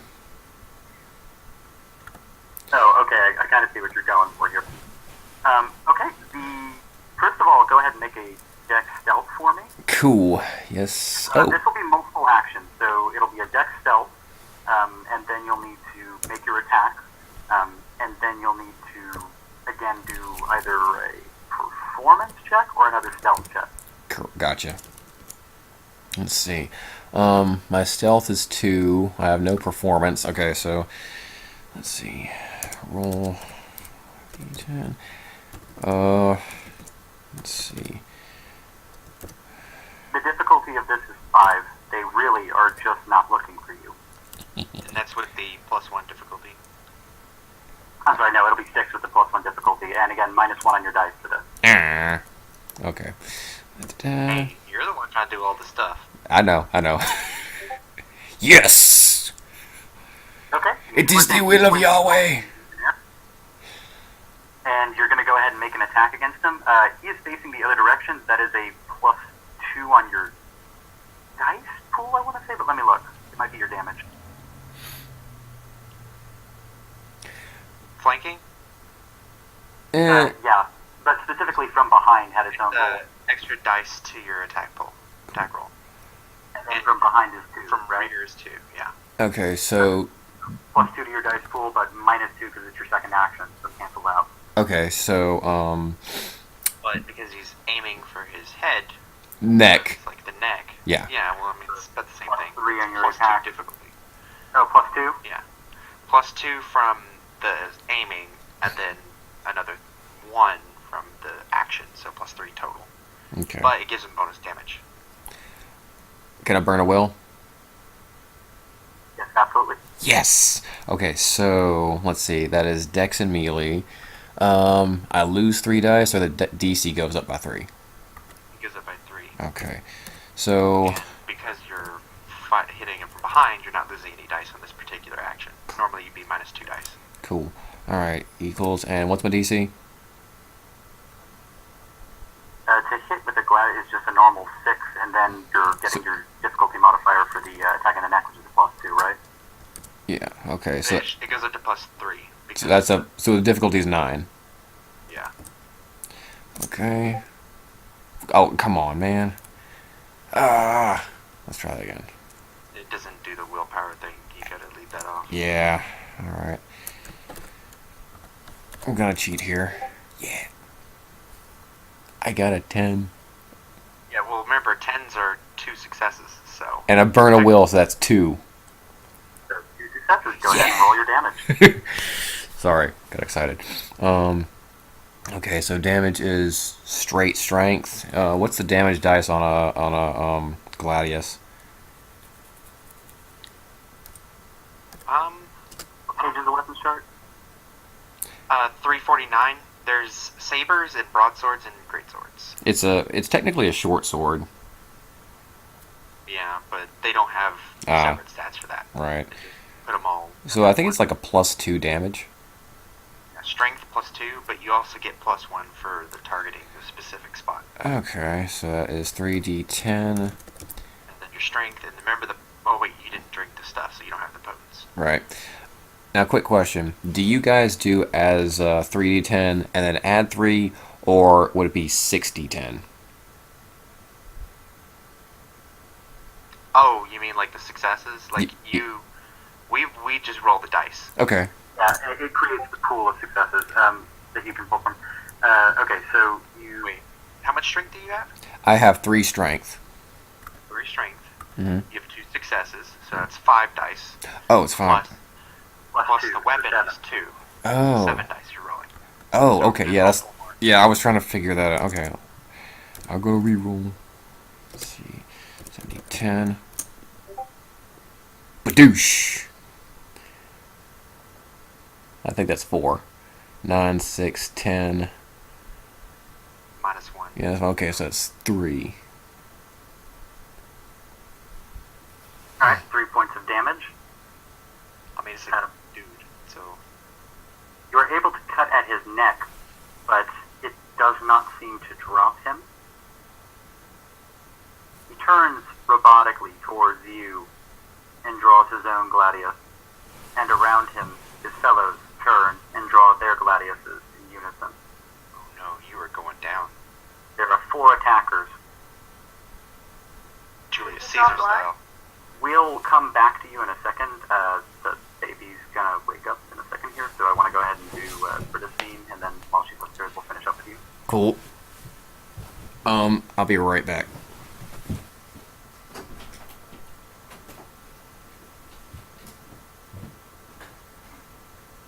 Alright, Britta, having spent much of your life in the forest around your native land, you're able to slip unnoticed through the forest-turned charnel pile. As you reach the other side and break into a dead run, you hear a shout from behind you, booming through the trees. You stop, it commands. I turn and draw my sword.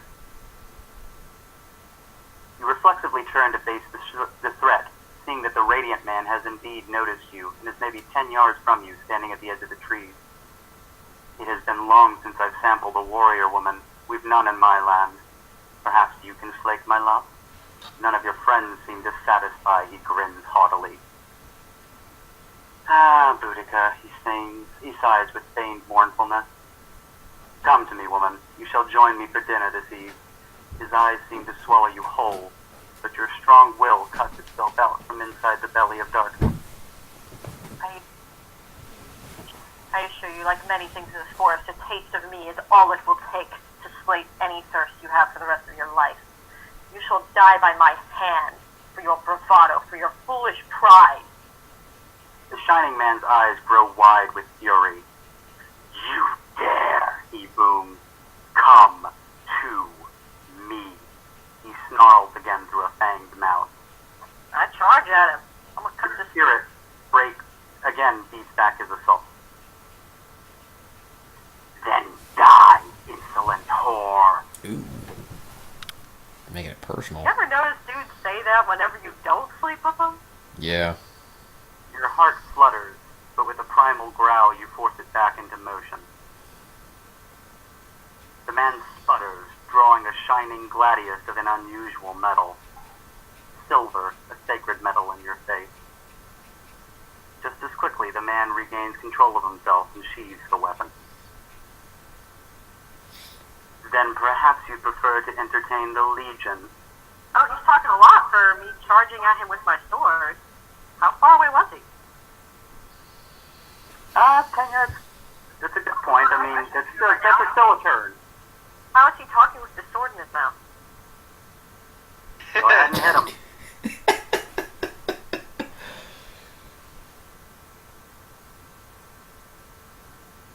So there's a special maneuver that I saw that I should have done.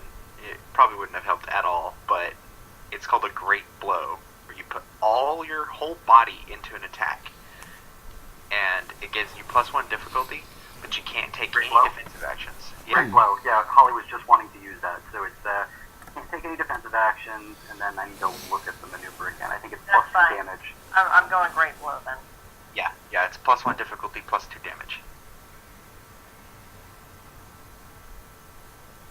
But, there are And if times there where was- you want to riposte or something. If there's ever time to use willpower, can I use it right now, please? I mean, yeah, go ahead.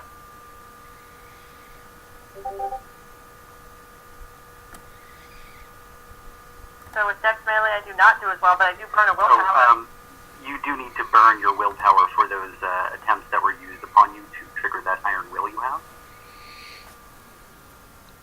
So that's 3 of those.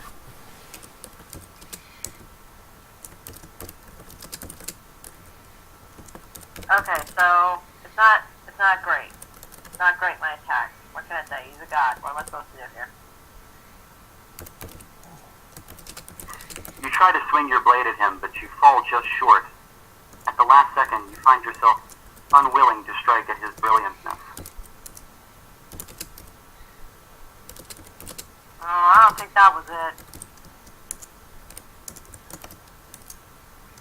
That's definitely what happened. Ravage her. The winds themselves carry his words through the trees as legionnaires abandon their targets in the woods and move eerily in sync to surround you. Oh no, this whole time I'm attacking this fool. Like, Is it my turn again? Because I'm. Go ahead. I'll let you take 3 more swings.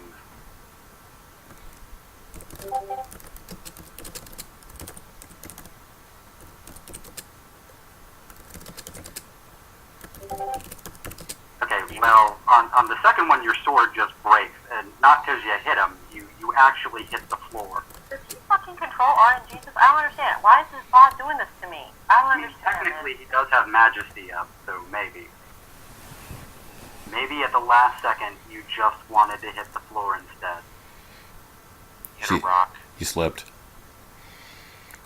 My sword doesn't actually break though, right? Like it's a family heirloom sword. I mean, no, you botched it and it broke. I mean, if it means anything, it was going to break when you hit him. Yeah, that makes it a little better. Alright, fine. I can still use it. I do my next attack. You can't pull all the carbon out at one time during the smithing stage. It shatters. Okay, then I punch him. I don't care.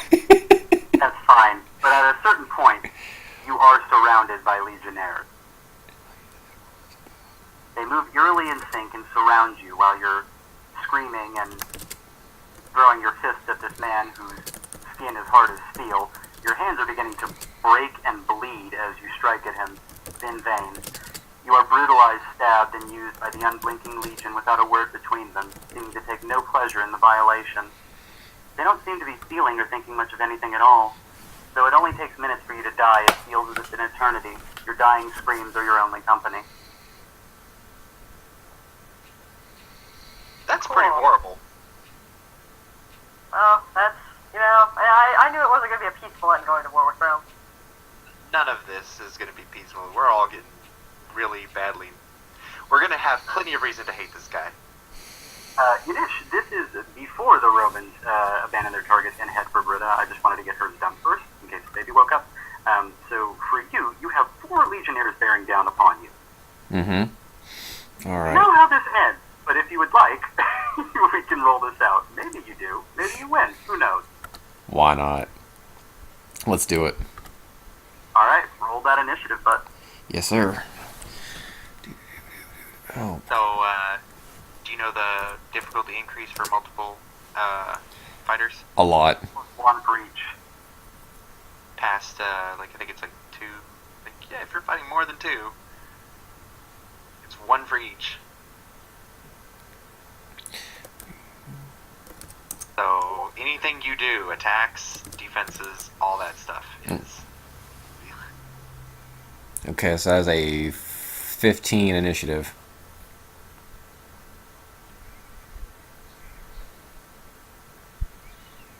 I'm sorry, you said a 15? Okay. 15 initiative, yes. So, quick visual. So I'm kind of like,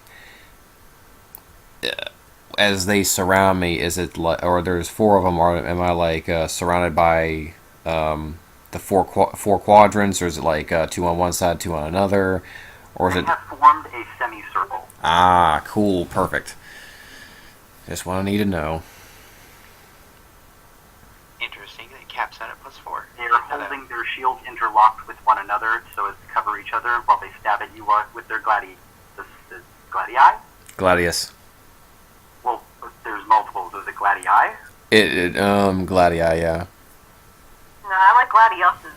It just hits the ear wrong, but fine, gladii. It's Rome. You have the initiative. Go ahead. Cool. All right. So, the dude I hit in the neck, which one is he in this shield formation?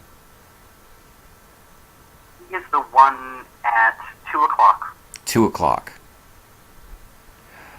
Okay, cool. So he's basically, from the left, he would be the 3rd one. Yes. Cool. Alright, okay, I want to apologize. In our SEA, they actually make us do drills against shield walls. So, this is what I'm going to do. I'm going to, strafe, to the right. I'm gonna have my shield in position, but I'm going to make a evasive move to basically kind of I'm gonna strafe to the right to kind of like go around their formation and start. It's hard. It's kind of hard to explain, but it's like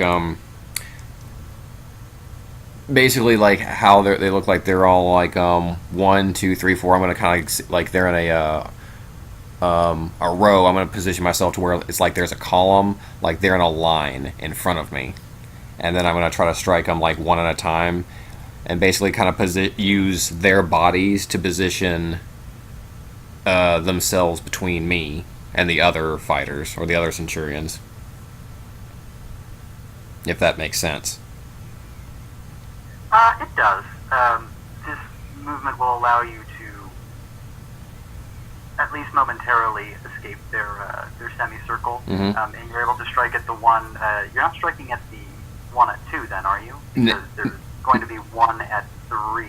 Yeah, I'm gonna be striking at the one who's technically he would be. 4. Yeah, he would be the 4th.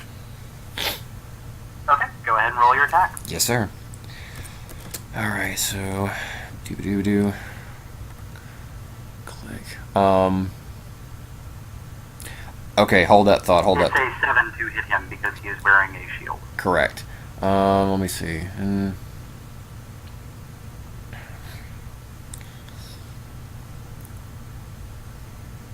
And also, let's see, multiple opponents. You have for all actions beyond the first. So, and it caps out at a +4 penalty. So, let's just say it caps out at 4 with the shields too. Well, yeah. Can I? Okay, quick question. I'd like to I'd like to split my pool to do a double action. On number 4. What I'd like to do is I'd like to push my shield against his and to force it down, and then throw my gladius or make a stab to throw the gladius over his shield and into his face. That is akin to the maneuver you're able to take wherein you add +2 to your DC and attempt to slip through the chinks in your opponent's armor. In this case, it'd be slip beyond the shield. So you can do that, but you add +2 to your DC. Now, at this point, we've got +4 penalty, and then you're adding another +2. This makes it the difficulty now goes above 10. So it's impossible. What it means is you can't do it as a multiple action. I see. Okay. Because it's so many opponents. Against one opponent, you might be able to pull this off, but because there's so many, Yeah. they could take advantage of you're just Yeah. you can only do it one. Yeah, that's why I was trying to like move about and try to like reposition myself to where I could fight them in a single file.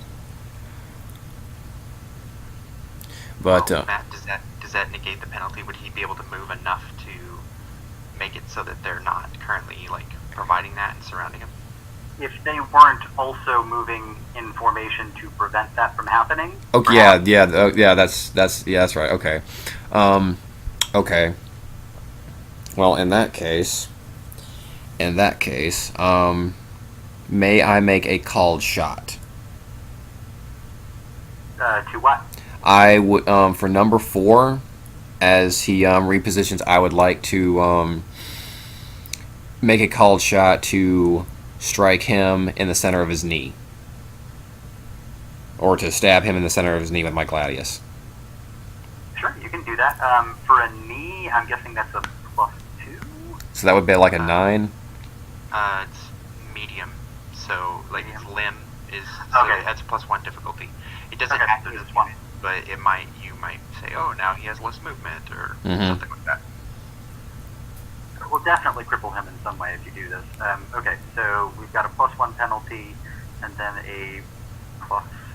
Hang on, every opponent beyond the first, so +3. So just a +4 penalty. Although he's got a shield, so it's a 5. So Two. go ahead with 10. your 5 penalty. All right. So is that too high, or is that enough to take a shot? Is that enough to? You can take the shot as long as you're not taking a multiple action. Yeah, I'm just taking that one. I'm just taking that one move. So that's DC 10. Okay, 10, and then I'm going to burn a will on this one. It's hard fighting a whole bunch of people at once. Okay, so I gotta. Hold on, I want to check something. I do not have 4 in my dexterity, so I got 110, and then I burned a will, so that's 3 successes. Okay, go ahead and roll your damage. Yes, sir. Do I add the successes to my damage? Successes over 1, so you add +2 in this scenario Okay. to your strength. So it's strength, so it's 5d10. See, 5d10. +2 from the weapon. Oh, +2. Okay, well, should I re-roll or just roll another 2 Add dice? 2 more. Just roll 2 more. I will do that. Okay, roll 2 R. 5-1. So I got a 7-10-7. So that's 3 successes. Okay, 3 successes. You're able to sink your gladius into his knee. He opens his mouth but doesn't cry out as he sinks down to the ground, grabbing at the sword, trying to pull it free. Mm-hmm. He is definitely not going to be able to move well. I mean, maybe not at all with this kind of an injury for a mortal. I mean, he probably took half his leg off.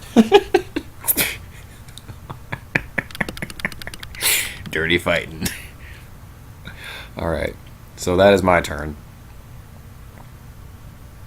And on their go, they turn lockstep, the ones remaining that are able to turn, rather, and not nailed to a gladius, and reorient their formation so that they are now again facing a perfect wall of shields. Quick question. When they reform, do they reform on my sword side or my shield side? Given that you were, are you right or left-handed? The character is orthodox. He's right-handed. Okay, then it would be your shield side. Okay. They all stab at you in unison with their gladii. Ugh. It's weird. Now, His sword. am I capable of dodging, or am I just gonna have to take this? I think you would have needed to declare that you were going to take a defensive action as well. Right. When you were going to make Which your is a attack. multi-action. You went Correct. all out for an attack, man. Correct. Okay, cool. Alright, so... Alright, and only my armor can soak the weapons, right? Or soak their damage? For now. Yeah. For now, yes. For a mortal, yes, only armor soaks lethal. You can soak bashing, but they're not using that. Oh, yeah, I know exactly what they're using. Okay, come at me, bro.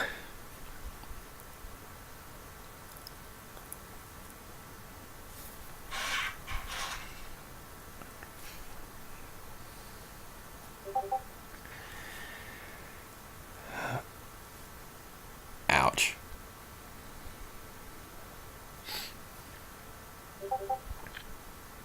And you can soak each one of these individually. Cool. I totally intend to soak. Quick question. Is the +3 just from the armor, or is that the armor and the shield?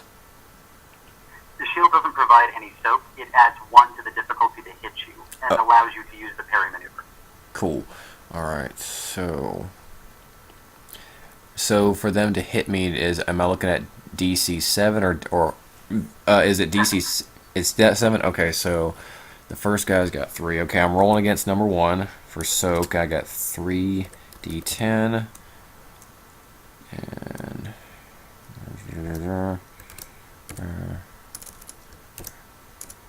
Just roll your 3d10 3 times, and yes, sir. probably still gonna be dead.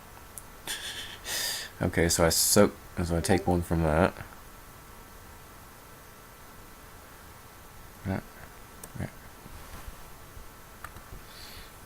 Let's see.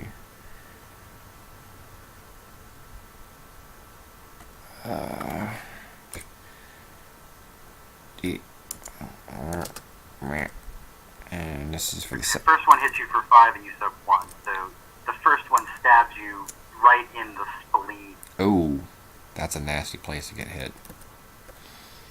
D10. Okay, this is for number 2. I got 2 successes, I think.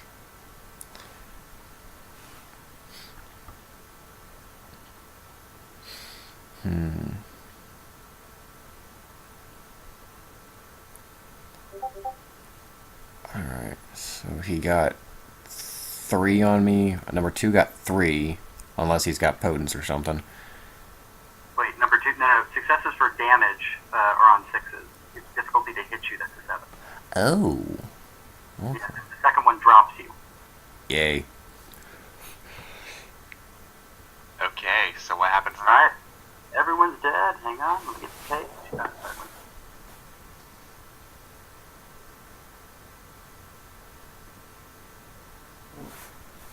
Game over. It was fun. Good job, guys. Alright, Holly has had to go upstairs for the baby, so I'm just going to read, and Britta is there but dead, so she's listening, but she won't be talking, so 1 second.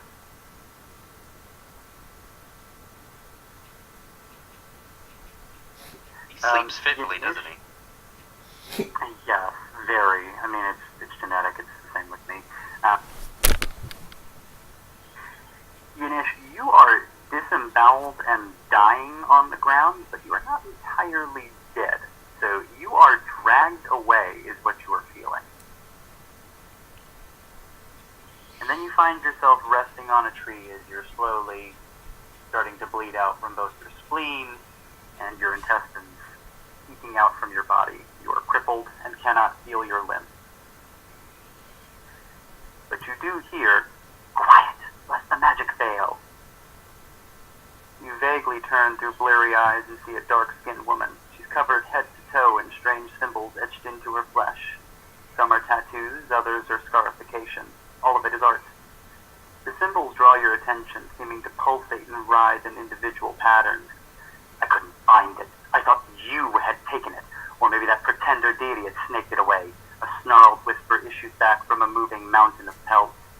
As he turns and draws a large bull's horn from a satchel on his waist, you catch a glimpse of the man's countenance. At least you thought it was a man. The face is gaunt and caked with dirt, a long white beard stained with blood flowing down from a wolf-like maw.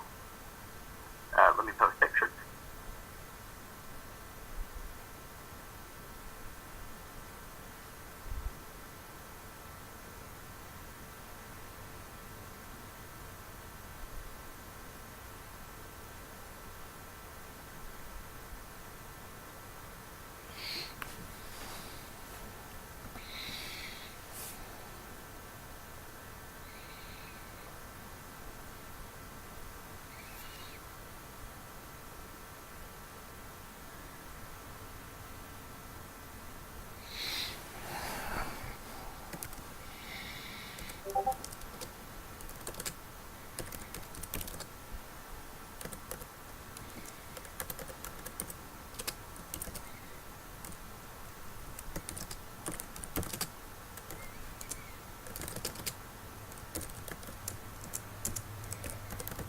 The woman is unfortunately on my phone only, so I will have to post that one later.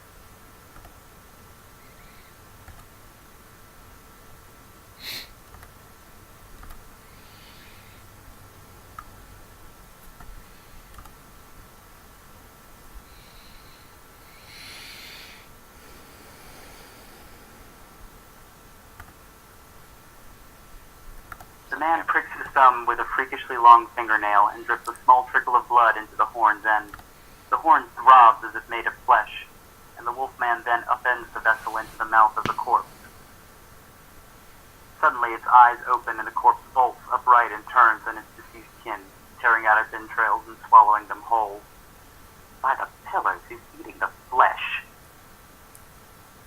Callum, this is you. That's your father you're eating. You know, I'm glad you did that because that's kind of what I was gonna go with. In his first moments, he would be like tearing out the liver and the heart and just like consuming them with like just pure pleasure. He begins to whistle a bird call, which I won't try to emulate here. Don't want to wake the baby. Right.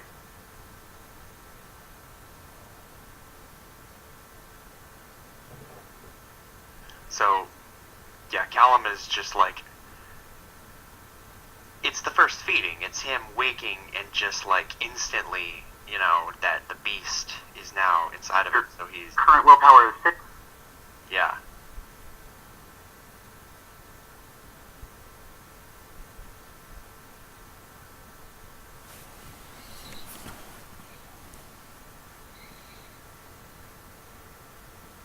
Oh, question. That potence doesn't stay, does it? Or do we? Do I keep No, I'm afraid not. Everyone loses some. I'm not sure what happens to the blood bond. I'm tempted to say that it also fades at the moment of the ghoul's death, but I'd have to look it up. Well, what I did for Giovanni Chronicles was, because of the circumstances of the story and everything, I didn't have it in effect. But, like, by the rules, blood bonds from, like, your sire siring you, and from, like, anything you had beforehand, it should still be there. So, like, that one, whoever it was that did that, if I encountered them, I might still feel positive or whatever.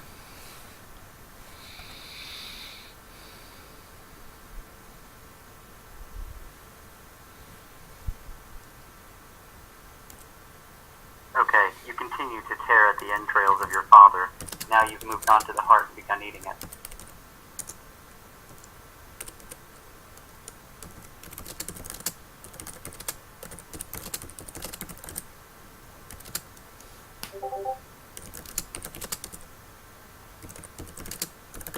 This time you are quelled. Your frenzy ends and you feel docile. So, this, like, suppresses the beast. I haven't read that power in a while, right? Yes, it, let's see. You are quelled and tranquil, basically, and then you roll to shake the effects every scene from this point on. Okay, but for now, he's... You are tranquilized for right now, yes. And it washes away all strong emotions, so you are apathetic and listless. Okay. So I guess he's just kind of just now just sitting there with, like, the blood just all over his hands and face. Yeah, you just turn towards,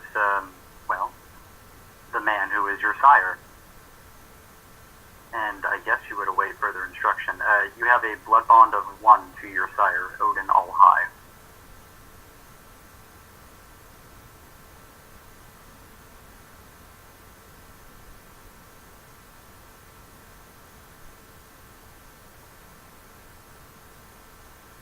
You do notice something odd now that you're tranquil, Callum, along with you, Yunish, although you're rapidly bleeding out. The words you're hearing don't correspond to the movement of the man's mouth or the woman's mouth. Out of character, it would look like a badly subtitled 70s era kung fu movie or something like that.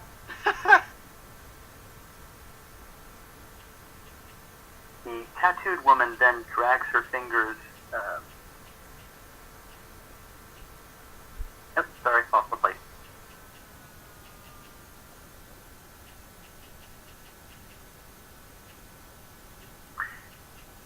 Then Odin, or rather the wolf man, turns and says, "This one too, he wasn't with the others, his mind remained sound. He gestures towards Yanish with a fearsome spear tipped with a jet black glass. He yet breathes," the woman says. "And keep it that way. You will honor Ramiel's memory." The woman sighs as she slinks over to Yanish, lifting your chin to stare at your eyes. She dips her hand into your open abdomen, grazing your exposed intestines as she begins to draw a rune upon your skin over your heart. Your wounds begin to close slowly, though you still can't feel your limbs. "Now mine, Wotan," the woman snaps in a harsh whisper. "You'll get us killed, damn it. You saw it. He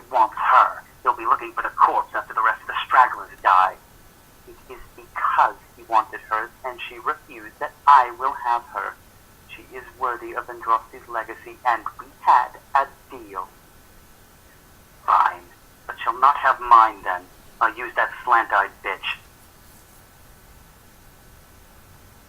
The woman glares at the man she calls Wotan as she reaches into one of her spiraling scars, the flesh stretching and giving way until she pulls a wineskin from her own darkly colored body. She hands the skin to Wotan, who squeezes a drop into the bull's horn. The horn again quivers as if alive, digesting the fluid until the end of the horn is full of thickly sweet blood. Wotan's body begins to collapse and contort, shrinking impossibly before your very eyes into the body of a mutated raven. A third bloodshot eye opens in the raven's head, casting about in an unsettling manner as the man flies away, only to return minutes later as an enormous direwolf with Britta's mutilated corpse in its mouth. The man then shrinks, contorts, and then grows again into the mountain of pelts. He felt my presence. He's looking for us. We have to go now. Looking at the woman, he lowers the mouth of the horn into the corpse's mouth. Wait, she says. Heading over to the horn, she draws a long tattooing needle and pricks her finger, adding her own blood into the horn's mixture. Then she gently pours the horn's contents into the corpse's mouth. It begins to reanimate. As the new Cainite sits up and begins to open her maw in frenzy, the woman upends the horn and drowns out the beast with its bounty. We will need to find another elder oak. I haven't seen a tree large enough yet today, though I saw one up north when we flew by yesterday. I will stay and lead him astray. Wotan's voice distorts as his body begins to liquefy, sinking deep into the earth and then rumbling forward. You three, with me, the woman says to you. When we leave the circle of the trees bearing my mark, we will be visible to the Romans. Be on your guard. And that's where we'll end for tonight. Alright. Everyone can have 5 experience points. Cool. Right. And then, because Yanish is special snowflake, he'll have to be embraced at the beginning of next session.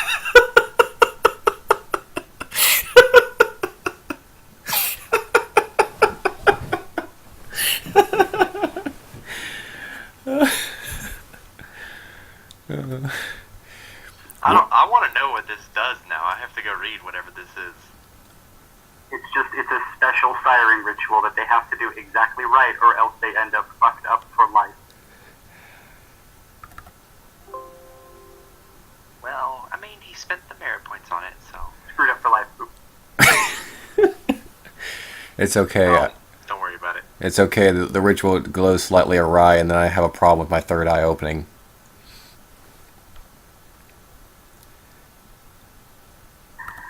Alright, so, I guess, any thoughts? I think... I'm not sure how we're working the fourth guy. I want to assume, I want him to tell me he's actually going to show up before I bother writing for him. Yeah. I like that you were able to make it pretty, like I said, the classic introduction of the villain first to show us why we should hate him. And, and it was really fucked up, but you didn't linger on the fucked up parts too much. And that, it hit all the classic vampire horror tropes, and I can't wait to see how this develops, and I'm excited. Seems like there's a really cool, socio-political situation going on. That's going to be fun to explore. And, yeah. Alright, awesome.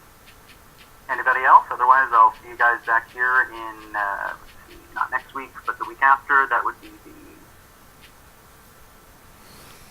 25th? Yeah, the 25th. Well, I had fun. I really liked it. I liked fighting Romans. That was super cool. And I liked getting to almost stab that douchebag in his face.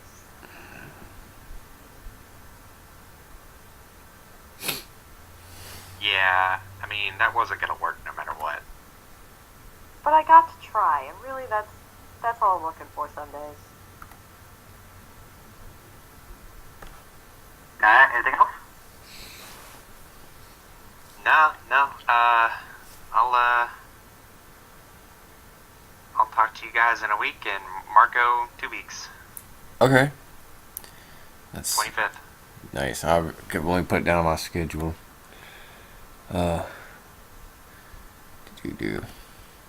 I do not know when I'll be able to have this up, but once I do, I will definitely post it. I don't think I'm gonna do any like of the. I think I'm just gonna have like the whole playthrough. I don't think I'm gonna shorten it or change it. Just have it like, here you go. Cool beans. Right. That makes it good for just playback and like like Holly said, so she can like refamiliarize herself. Mm-hmm. All right, take care, guys. All right, you guys have a good night. You too, Marco. Thanks for joining us. No problem.